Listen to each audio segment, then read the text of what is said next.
Boom, boom, boom, boom, boom, boom, boom, boom, boom. Now tell me what you gonna do, but it ain't nowhere to run. When judgment comes for you, when judgment comes for you, tell me what you gonna do, when it ain't nowhere to hide. When judgment comes for you, 'cause it's gonna come for you. Making it for water, easy, see something Charlie. Little boo guy's got him, and I'm gonna miss everybody out of row and flow like I ain't looked at a while. Like I'm praying for dust, and they play too deep for being sad. Little legs I got to be. Tell me your feature deceased, would it please? Marry me by my grand, when you can go follow God bless you, working on a plan to heaven. Follow the Lord all 24/7 days. God is who Backbone Wrestling Network. Welcome back to the CrosUp, your weekly look back at the week that was professional wrestling. This week I'll be running through the results happening from Raw on April 28th to Collision on May 3rd, as well as the TNA Rebellion pay-per-view. And we're going to start with the Rebellion pay-per-view. We get an opening video focusing on Los Angeles, which is the city of dreams, which is where the show is taking place. And they go kind of into the story of the dreams of the competitors that we'll be seeing in the ring tonight. Just kind of talking about what their dreams of accomplishing. We have an Ultimate X match that have a lot of young guys in it.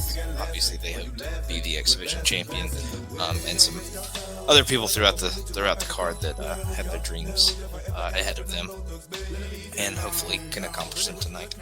But like I said, we have an Ultimate X. That was our opener. Moose actually retains the X Division title in the Ultimate X when Leon Slater actually unlatches the belt himself. But in this one, you had to get to the surface of the mat with the belt in your possession to win. And he gets all the way down to the mat. And as he's about to hit, Moose spears him, and Leon drops the belt. And then Moose is able to pick it up. And that's how he wins the match.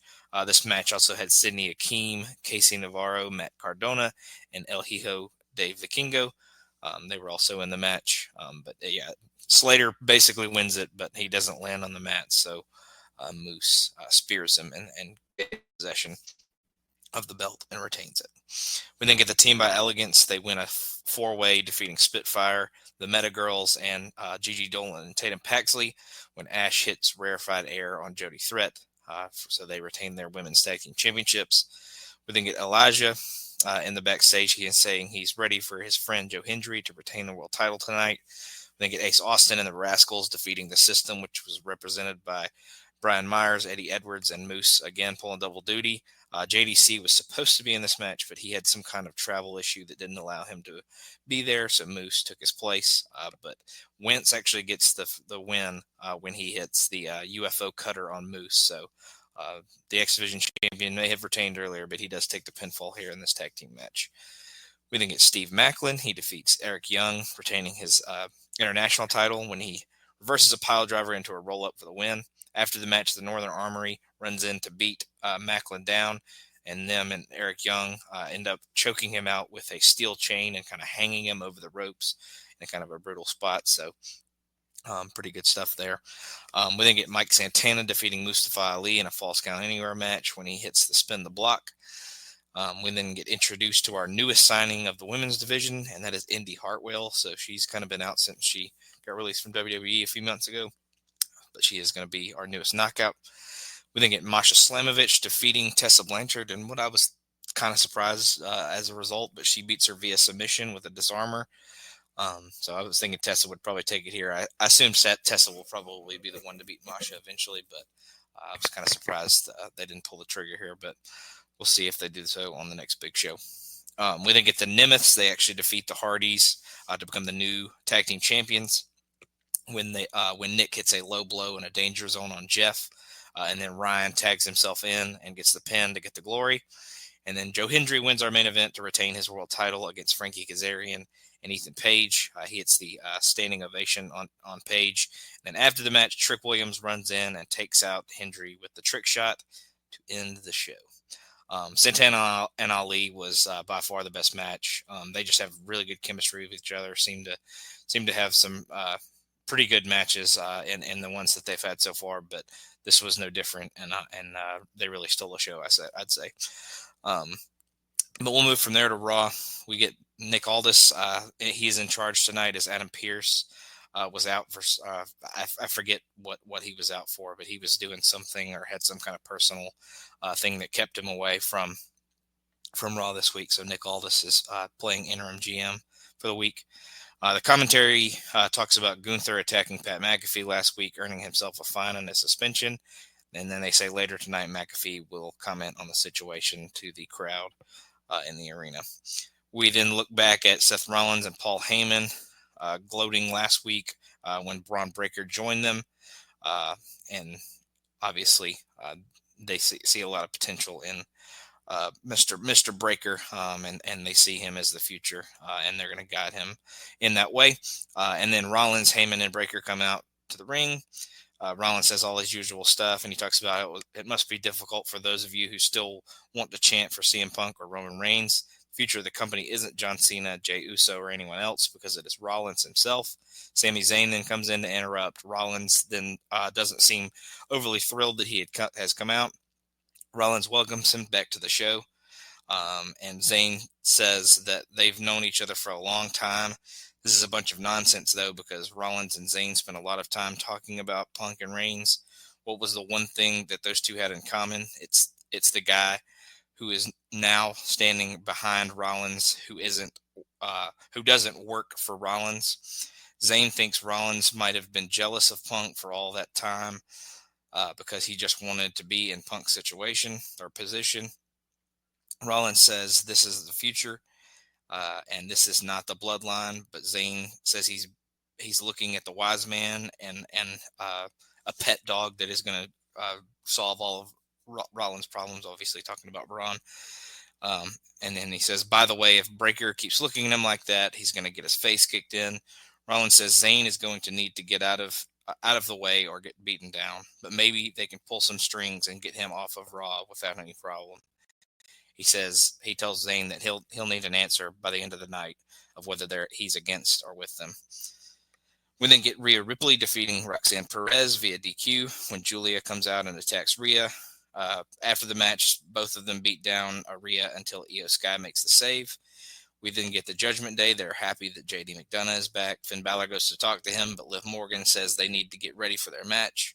It's time for them to get back in the tag team title picture, so she's gotten them a match with the War Raiders later. Balor is happy, but he says he would like to be more in the loop in the future. We then get Logan Paul out to the ring to talk and cut a promo. He says he beat AJ Styles at WrestleMania, but some people still aren't satisfied. There are people who do not recognize greatness, and greatness does not look like Jey Uso.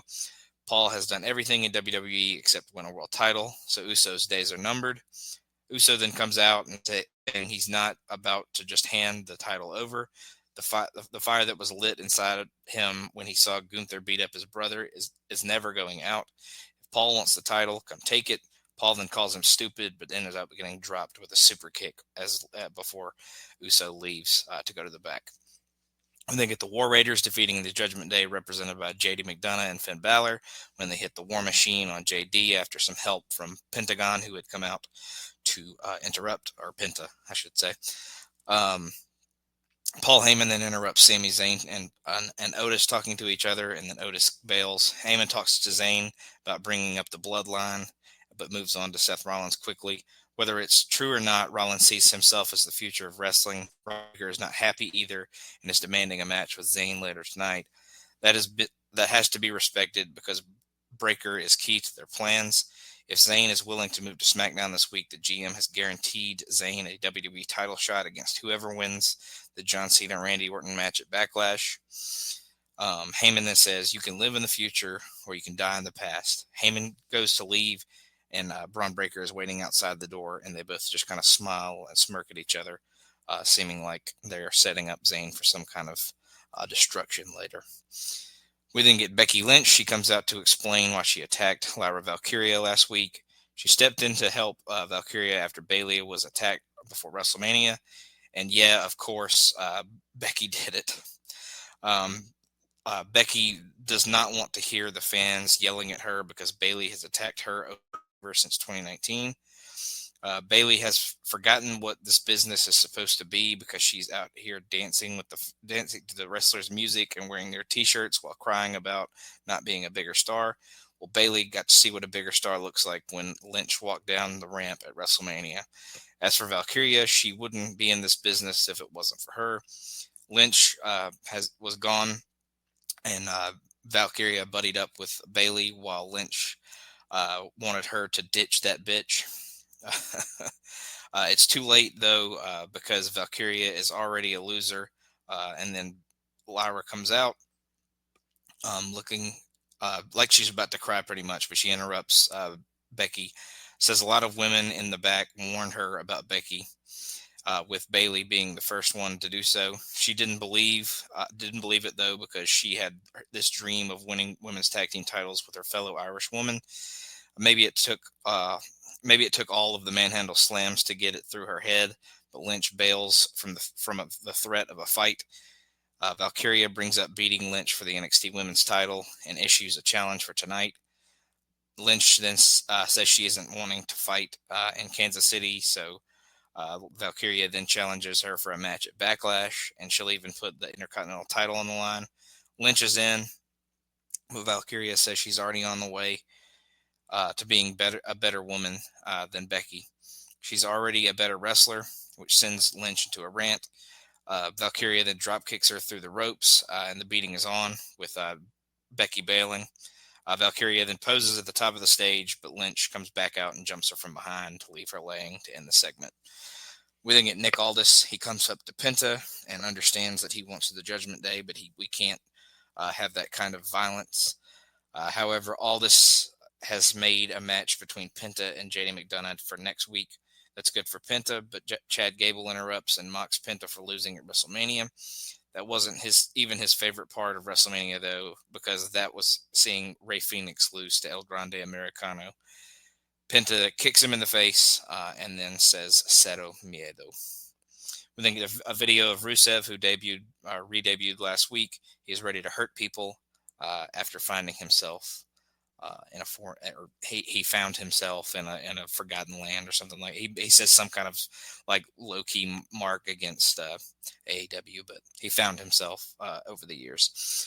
We think it's Stephanie Vaquer. She defeats Ivy Nile via pinfall with the SVB. Nick Aldis then meets with AJ Styles, who wants to get back in the ring. The Judgment Day come in to interrupt, with Liv Morgan say she'll need some time off to go make a Hollywood movie. Aldis agrees and says that's been settled, but doesn't think the same of Dominic Mysterio's request. When you're a champion, you have to be here more often, despite the fact that Liv's also a champion. Mysterio and Styles don't think much of each other, but the Judgment Day leaves. Styles then tells Aldis he has an idea, and Aldis seems to know what maybe he's going to imply and talk about, saying obviously Styles is going to ask for a Intercontinental Championship match. Then get Karrion Kross. He hopes that Sami Zayn makes the right decision later on tonight, continue to play mind games with people. We then get Michael Cole. He talks about Gunther going after both of the commentators last week. Obviously, it led to a brawl between Pat and Gunther, with Gunther choking him out. McAfee then stands on the announcer's table. He obviously sucks up to the home crowd. He's been on the commentary team for so long that he has forgotten who he was. McAfee is still the guy who was born the son of a hardworking truck driver, but he wasn't given much in this life. He went from an irrelevant bum to being known around the country. There are a few things that he wants to be known for when he is gone, like being a hard worker. He wants to be seen as someone who gave back to various charities, but above all else, he wants to be remembered as a loyal motherfucker. You have to ride with those who ride for you, and there is one man who has been with him since day one, the day that he got here. That man is Michael Cole. So last week, McAfee had no choice but to help his friend. Yeah, he's nuts to go after Gunther, but if he dies, he dies. He wants SmackDown's version of Adam Pearce to get out here, so Nick Aldis comes out. He wants to keep it professional, but McAfee wants Gunther's suspension lifted for the sake of a fight. Aldis then says he can't do it for a fight, but he can do it for a match, and the match is made for Backlash. So Pat McAfee will face Gunther at Backlash. We then get Jey Uso. He's checking in with Sami Zayn. He says he has his back no matter what the decision he makes later on tonight. Zayn then leaves, and Uso ends up getting decked by Logan Paul, leaving him laying. We then get Seth Rollins back out for another promo. He wants Sami Zayn out here for his decision. So Zayn obviously comes out. Rollins gets that Zayn doesn't like Breaker or Heyman, but Rollins and Zayn have known each other for 20 years. Last week, Rollins saw Zayn return and thought Zayn would show him the same respect. Rollins believes that this is the way forward in WWE, but there is no one better to lead us into the future than himself. It hurts. It hurts that Zayn doesn't believe him, but that is how the business works. Zayn is one of the few true friends Rollins has in wrestling. When Rollins became a father, Zayn was one of the first people he called because he had no idea what he was doing. Zayn gave him advice, and now Rollins is hoping that Zayn will take the same advice, take whatever Heyman is offering him, and go to SmackDown. Zayn says that everything Rollins has said about their friendship outside of the ring is true. Everything about what is going on in the ring, though, is Rollins playing games. He knows it's a game because he had previously confided in Rollins that the one thing he wants more than anything is to be the world champion. When has Rollins ever known Zayn to run away from a challenge? Zayn will not be threatened because he will become world champion and he will do it the right way. That brings out Braun Breaker with Paul Heyman, and we are ready to go for our main event match. And then Braun Breaker defeats Sami Zayn via ref stoppage after multiple super spears and him just beating the absolute dog mess out of Sami, leaving him laying. And the ref eventually stops the match. And then after the match, the fans want one more spear, but have to settle for a stomp from Rollins instead. That was a pretty good through line for the show, pretty good storyline. And the match was all right, but it just didn't last all that long. It was really just a complete beatdown from Braun for the most part. So as far as best match on Raw, I would go with Rhea and Roxanne, even though that ended in DQ as well. But the other matches just didn't involve too much. I think for what the match was, Roxy and Rhea was pretty solid. But yeah, most of the matches were either really short or, that last match was pretty much just a beatdown. It wasn't even necessarily a full on match or anything like that. So Rhea and Roxy got my match of the night for Raw. We'll then go to NXT. We open with a recap of Joe Hendry showing up last week and then getting taken out by Trick at Rebellion. Commentary talks about Hendry. So of course he is here. Hendry talks about having a great week, but then he got laid out by Trick.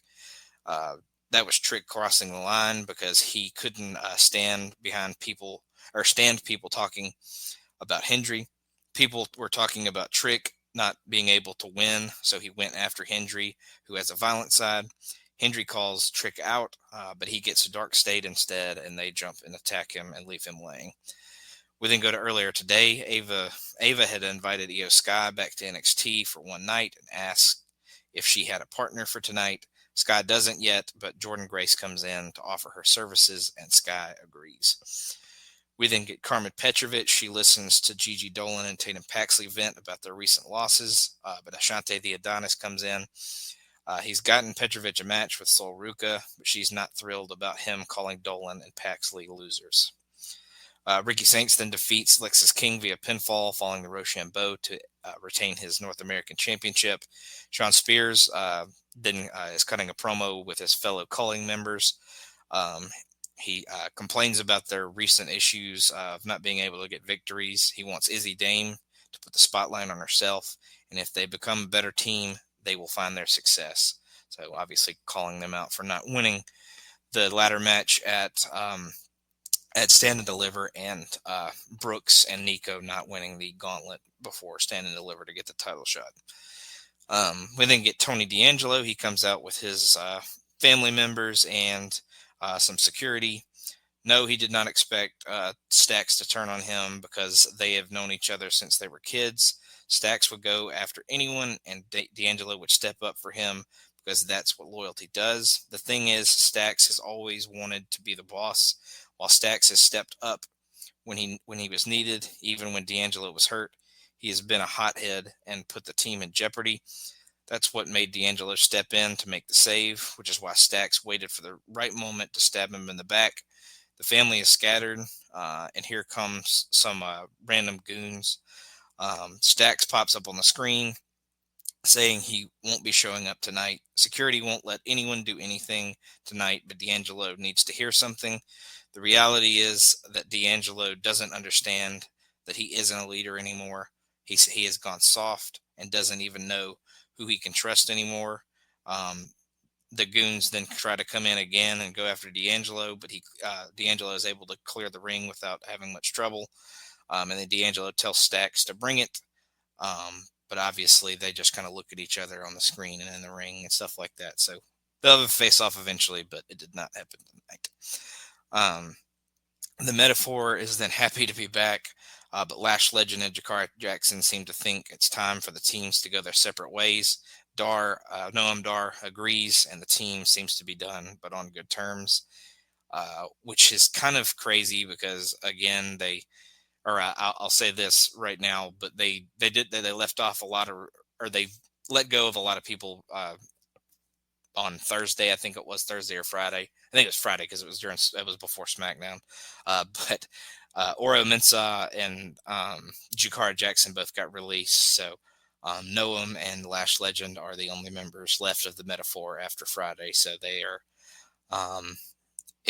I don't know if they broke them up knowing that this was something that was going to happen, or if like they were going to do this anyways. But yeah, kind of wild that they broke them up and like acted like they were all going to go their separate ways. And a couple of days later, two of them don't even work for the company anymore. So, but yeah, Lash and Noam are the only two left. So I guess they're the Meta 2 now. But anyways, we'll move to our next match where Sol Ruka defeats Carmen Petrovic via pinfall following the Snow Snatcher. After the match, Petrovic kicks Ashante the Adonis.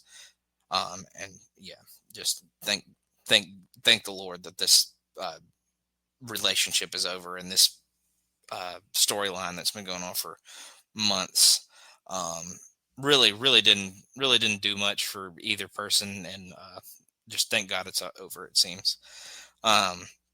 Trick Williams then comes out to cut a promo. Trick gets right to the point by calling out Joe Hendry, who does not appear because Dark State already took him out earlier. Hendry got the best of him last week, so Trick showed up at Rebellion to take Hendry out. While Trick was in Los Angeles for Rebellion, he got a spot on All American, which is a show on the CW, and that episode debuts soon. Yeah, he's Hollywood Trick, but Hendry is a local talent. Williams wants Obafemi and the NXT title, so here is Ava, who reminds Williams that about his ejection last week. That doesn't seem to mean much to Trick, who says he is the biggest star in NXT or TNA, whichever one he appears in. Ava says Trick can have a title shot, but he must win a 25-man battle royal next week, with the winner getting the title shot at Battleground. We then get Roxanne Perez. She talks to Julia, kind of talking about their past and how she may have been wrong about her previously, and is excited for their tag team match tonight and shows her some respect. Obafemi then says he is fine facing Trick if he wins the Battle Royal. The Undertaker then shows up and says he has some guys from LFG who are coming for Femi. So here's Jasper Troy, Shiloh Hill, and Anthony Luke. Femi ends up shaking Undertaker's hand and says he looks forward to the challenge that these guys may bring in the future. We then get Hank and Tank. They defeat Inamura and Briggs when they hit the Hank and Tank Express on Inamura after he accidentally had taken out Briggs running into him. The No Quarter Catch crew is ready for the Battle Royal next week and doesn't care what Charlie Dempsey thinks, who isn't there. So we might be teasing the breakup of the No Quarter Catch crews, talking about not really giving much of a thought about what their leader talks about anymore. We then go back to the Chase U classroom, which is back with a bunch of new students. Andre Chase wasn't sure he was ever going to be here again. Uriah Connors and Kel Dixon come in late, but a guy named Chad doesn't like them being late. Chase isn't going to have students talking to each other like that. So he says, "Fuck your question, Chad." Chase U is back. So we get a big Chase U is back. revelation there. So we're gonna get back in the classroom and have a whole new collection of people from Chase U. We then get Kalani Jordan mocking Sol Ruka for not defending her title tonight like a real champion. Zarya isn't pleased and says if Jordan wants a title shot, then her and Kalani can fight first. Hank and Tank then came up to see Joe Hendry, and they are ready to help him against Dark State, as they will have a 6-man next week. Io Sky and Jordan Grace then defeat Roxanne and Julia when Io hits the over the moonsault on Roxy. And then after the match, Roxanne seems very frustrated and pissed. And then after that, we have our last little closing segment where Stephanie Vaquer wants to know her challenger, or her next challenger. So Ava says that Jordan Grace and Julia will have a match next week to determine the number one contender for Battleground. And that seems to work for Stephanie. But the women's tag match was very good. That would be my match of the night. Just really good, 4 really good women going after it, and a good tag match to close the show. So solid way to end. And I will give that match of the night for NXT. We then go to Dynamite. We open with an 8-man tag where Kazuchika Okada, the Young Bucks, and Ricochet defeat Kevin Knight, Speedball Mike Bailey, Kenny Omega, and Mark Briscoe when Okada hits the Rainmaker on Mark Briscoe. Then at the Hurt Syndicate, they beat up some guys in the back with MVP giving them another MJF sales pitch that they'll talk about in the ring later. We then get the Ops. They defeat Nick Camarado, Rhett Titus, and Miles Hawkins when Hobbs hits the big spinebuster on Hawkins. After the match, the Death Riders run in for a brawl with the Ops. Samoa Joe and John Moxley brawl into the aisle, leaving Shibata to get taken out in the ring by himself. Rather than going after revenge, he says he wants his title match with Moxley next week, or 2 weeks from now, to be in a steel cage, which I don't know that Mox necessarily really agrees to, but that's the match that gets made eventually. Renee then sits down with Mercedes, bringing up her various titles that she's won throughout the last year. Monet cares about honoring the Hearts winning the Owen Cup, but this whole thing is about her, of course, not about anybody else. She knows she's coming up against Jamie Hayter, who is bigger and stronger, but she is not greater. Therefore, Mercedes is very confident that she will win the Owen and go on to face Toni Storm at All In. We then get Jay Lethal. He interrupts the patriarchy, says he wants to face Nick Wayne tonight for the ROH TV title. Christian Cage accepts on Nick Wayne's behalf, despite Nick being uncertain about it. We then get Toni Storm defeating Mayu Yamashita via pinfall following the Storm Zero. After the match, Mercedes comes out and tells the fans to shut up and talks about coming after Toni. She says, like I said, she's coming after the title, but Jamie Hayter comes out and ends up decking and laying out Mercedes at the end of the segment. We then get Don Callis. He is ready for Kyle Fletcher to win tonight and go on to the Owen final to win the Owen Hart Cup against Will Ospreay. We then get the Hurt Syndicate out to the ring. MVP talks about how all 3 of them have to agree to induct a new member. So here is MJF to try again. MJF gets right to sucking up to all of them and gets a thumbs up again from Shelton and MVP. Obviously, it leaves Bobby to give the thumbs up, who kind of teases a yes, but again says no. MJF is sick of this and points out that Lashley being bald. So Lashley takes him to the corner and says if he wants to impress Lashley to hurt someone like the team does. So if he wants to be in the Hurt Syndicate, he needs to learn to hurt people like they do. We then get Nick Wayne defeating Jay Lethal via pinfall with the Fisherman Buster. After the match, Cage takes the title and then wraps it around Nick Wayne's waist, again, kind of showing that he's proud of his quote-unquote son. We close the show with Hangman Page defeating Kyle Fletcher via pinfall with the Buckshot Lariat, and this advances him to the finals of the Owen to face Will Ospreay at Double or Nothing. So it'll either be Hangman or Ospreay taking on either Joe or Moxley at All In for the world title. And I would give that the best match. The 8-man that they had earlier in the show was also very good as well. I would give the nod to Fletcher and Hangman. We will then go to Impact. We open with Joe Hendry. He's happy to still be world champion. But first, the fans give him a happy birthday chant. After thanking the fans, Hendry recaps his recent escapades and calls out Trick Williams, who pops up on the video screen. Williams isn't going to come out there, which is fine for Hendry because he has a 6-man tag team match tonight, but wants to have a face-to-face and a fight with him at some point. We then get the Rascals. They are ready for Zachary Wentz to win the X Division title as he pinned Moose at Rebellion, so he's going to get a title shot tonight. We then go to Sami Callihan in the locker room with Santino, Mance Warner, and Steph DeLander. They all have a conversation. Callahan and Warner both say they had a violent match, and they aggressively shake hands to wrap up their feud and seem to be in good standing, as Callahan says, for now. So they're not fighting right now, but it could again happen in the future. We then get Mike Santana. He defeats Isaiah Moore following a Liger bomb. After the match, Santana says he's finished with Mustafa Ali, and now he wants Joe Hendry and the world title. We then look back at Steve Macklin defeating Eric Young at Rebellion, but getting beaten down by the Northern Armory afterwards. He then comes out to cut a promo, but they again jump him from behind, and they again hang him from the chain. After they go to commercial break, they come back, and Santino is yelling at Eric Young in the Northern Armory when Macklin comes in to yell as well. Morella then makes another match between Macklin and Young for next week.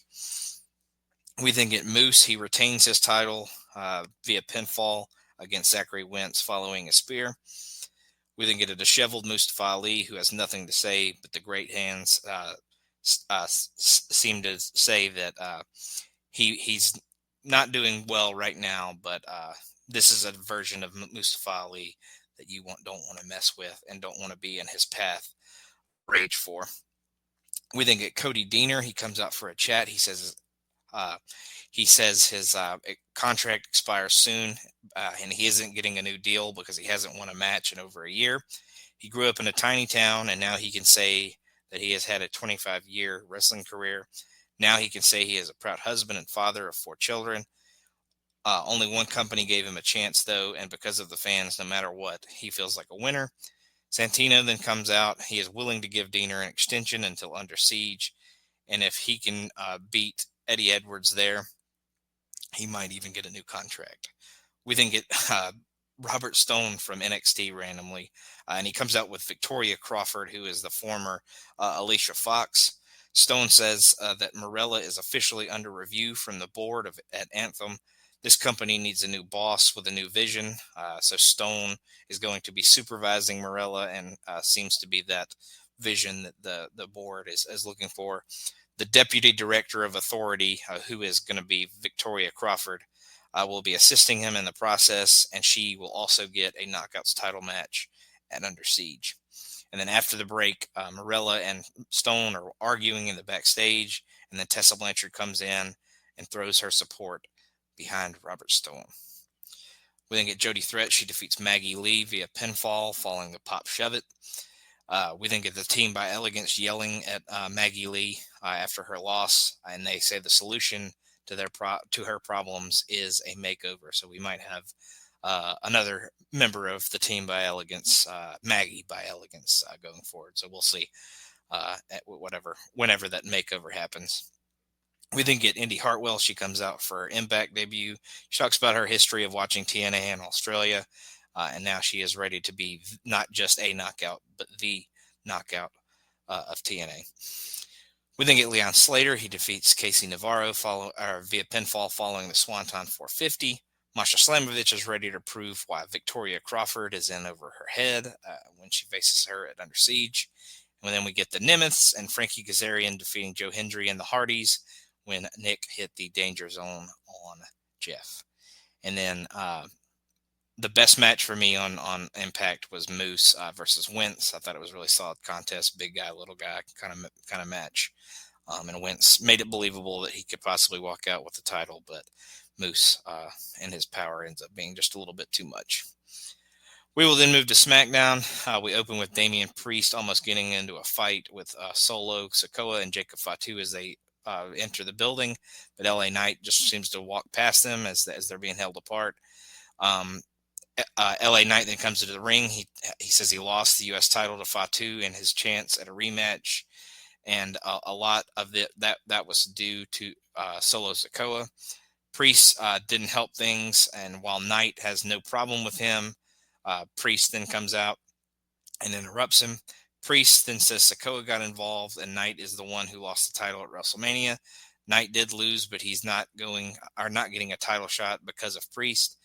That doesn't work for Priest, but Knight says they don't have a problem so far, though that might change. Priest then wants a referee so they can get this number one contendership match started.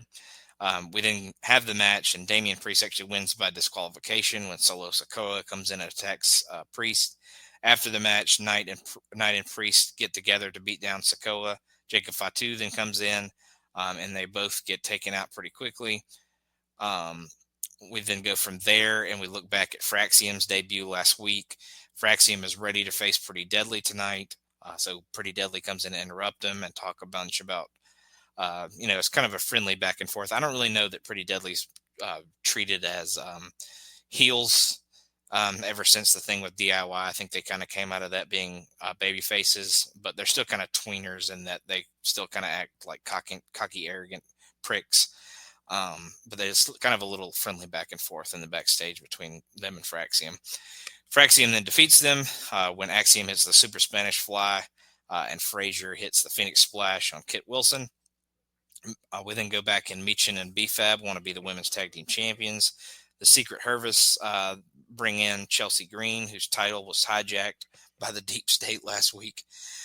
Green then wants a recount, but instead Nick Aldis has Piper Niven facing Zelina Vega tonight, and maybe Niven can get a title shot and become champion if she wins tonight. And then Chelsea nearly faints at the thought of this. We then get Nia Jax, who is so happy. So happy the fans are glad that she's back. Obviously, they aren't. She's here to get the women's title back from Tiffany. So Tiffany comes out. Tiffany says this isn't the same version of her who has been around for so long, but she is ready to fight anytime. Naomi then interrupts and brings up the things that Stratton and Jax put her through. Naomi runs down Bianca Belair and Jade Cargill, the latter who comes out after to go after Naomi in a frenzy. Nick Aldis then comes out and makes a tag team match later tonight. Then get Carmelo Hayes giving The Miz a pep talk before he goes out to face Aleister Black. Aleister Black then defeats The Miz via pinfall following the Black Mass. We then get Santos Escobar. He mocks Rey Fenix for losing to El Grande Americano, even as Rey Mysterio's handpicked replacement. Escobar thinks he should have been Mysterio's replacement, but Phoenix would rather fight Escobar tonight, and then they kind of shake or they don't shake hands, but they kind of seem to agree that that's what they both want to do. So a match will happen between them later. Zelina Vega then defeats Piper Niven via pinfall with a jackknife cover after Niven had run into Chelsea Green. Jacob Fatu is ready to fight, so Nick Aldis makes a triple threat for Backlash against LA Knight and Damian Priest. Solo Sikoa brings up Drew McIntyre winning the match last week, so Aldis actually makes it a four-way.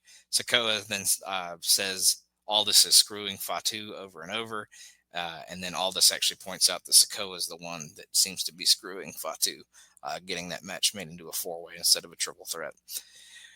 Randy Orton then comes out to talk.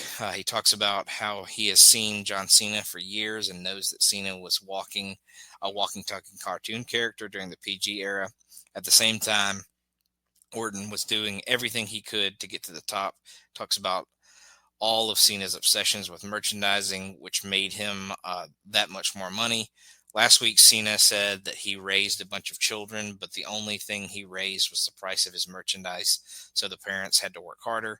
What happened to loyalty and respect? Cena has promised to end the Orton legacy, but that isn't going to happen. Orton sees Cena as the latest legend he has to kill and promises to punt his Lego-shaped head through the St. Louis Arch. We then get Nia Jax. She wants Naomi to stay out of her way in the main event, and Naomi seemingly just says sure, leaving Nia Jax kind of confused. Randy Orton then runs into R-Truth. R-Truth says Orton has no chance against his hero John Cena. Jimmy Uso then comes in to say he's got this and tells R-Truth to cool it with all the Cena love, and R-Truth kind of dismisses him. We then get Phoenix defeating Santos Escobar via pinfall following a top rope Meteora. Um, Tiffany Stratton and Jade Cargill then bicker over their tag team match tonight. And next week, they announced that Jade is facing Nia Jax in a number one contenders match to see who faces Tiffany at Backlash. We then get, or at a future date, I'm assuming it'll be Backlash. Santos Escobar then yells at Los Garzas for not being there and then Andrade comes in to kind of again convince them to kind of join up with him for some reason. Escobar doesn't like him, and who is still trying to get into Berto's head. So Andrade just playing mind games with Los Garza, trying to get them away from Santos. And then we get our main event where Jade Cargill and Tiffany Stratton defeat Naomi and Nia Jax when Jade cuts off an Annihilator attempt and power bombs her and pins her for the win. So they'll have a number one contendership match next week, but Jade seems to have a win over Nia going into that. And then after the match, Cargill grabs the title and kind of poses with it. But it gets decked by Naomi, who ends up with the title and holds it to end the show. Phoenix and Escobar, for me, was the best match on SmackDown. I think there are quite a few good matches, nothing like that to the level of great, I would say. But Phoenix and Escobar was the best of the bunch. And then we will finish our show with Collision. We open with Toni Storm defeating Lady Frost via submission with the TCM Chicken Wing, obviously play on her movie and actress stuff with the Turner Classic Movie Channel and all that stuff. So the TCM Chicken Wings are new submission. Toni then takes a microphone and says she is the slut you can't rebut, and this tramp is still the champ. Storm calls her opponent a frosty little slop tart. Toni says everyone is gunning for her, but she comes for everybody. Toni then heads out to the boardwalk out in the outside of the building and says she will always be ready and she will always be timeless. Jon Moxley then speaks he seems to just kind of be at an undisclosed location. He says Joe shouldn't feel bad that his friends are dropping like flies. Joe deserves the respect he commands. Joe is beyond reproach, though, as is Bryan Danielson. Hey, he talks about the steel cage match challenge. There's this notion that Mox should be scared of Joe, but he is no stranger to hardship. He will do what he has always does, his job. Lock him inside of a steel cage. Lock it. This is always how this is going to end. If you think Moxley should be scared, Joe clearly hasn't been paying attention. We then get Sammy Guevara defeating Kevin Knight, Roosh, and AR Fox. When he hits the GTH on AR Fox, Guevara wins $100,000 for winning this match. It was like $100,000 high-speed collision match or something like that. So he wins some money, and then he seems after the match to kind of stare at Adam Cole, who had been on commentary all night, kind of implying that he's coming for the TNT Championship. Samoa Joe then has a video package. He says he will help Jon Moxley understand what happens when you call out a guy like him. Joe understands Moxley has a ruthless streak and the ability and will to come after Samoa Joe. Joe then had to put this match in a cage so it could be a fight between them two. The Moxley he looks at today doesn't have the heart or the balls to get in the ring and get into a firefight with a man like him. Come Chicago, Joe will break Moxley and there will be nowhere for him to go. He is Samoa Joe and he will be the next AEW World Champion, and he will make Moxley understand. We then get a hype video for a match later on between FTR and the Paragon, with both teams kind of speaking about it. Stokely says FTR are the experts of the 2 out of 3 falls match, but Strong and O'Reilly say that they are one of the best tag teams in the entire world, and they're tired of being treated like an afterthought. Once FTR wins, they will never wrestle Paragon again, and they will move on to bigger and better things. We then get Megan Bayne defeating Harley Cameron via pinfall with the Fate's Descent. Penelope Ford then picks up Harley Cameron after the match and sends her into another Fate's Descent. But Anna Jay comes in to make the save. Jay smacks Bayne in the back with a 2x4, but Bayne kind of no-sells it.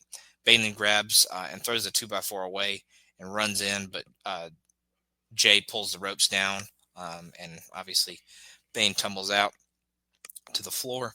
And Jay then helps Harley Cameron up as Bane and Ford kind of retreat to the backstage. We then come back from a commercial, and Marina Shafir and John Moxley have arrived ringside, taking out some of the security. He calls out Samoa Joe. He heard what he said. What exactly is it he doesn't understand? What's he going to do? Kick his ass, beat him up? Moxley has faced the supposed baddest men in the industry and in every promotion and every country that he's ever competed in. They all said the same thing Joe said until they weren't. He can feel the moment it happens, and they realize they don't want to be here anymore. They're not in a chess match; they're in a war.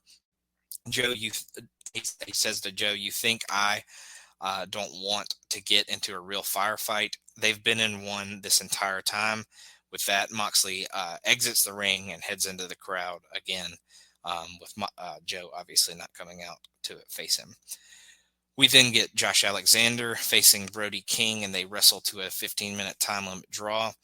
Lance Archer then lifts up Josh Alexander and is about to help him out of the arena, but Brody King launches onto them with a huge suicide dive. King then sits Archer on a chair and stacks up security on top of him and nails a running crossbody against the railing. King is then asking for 5 more minutes in the match, but Josh Alexander attacks him from behind and locks in an ankle lock. Archer is then back up and lays in some licks as well, but he helps Josh Alexander to the back. We then hear from Crew.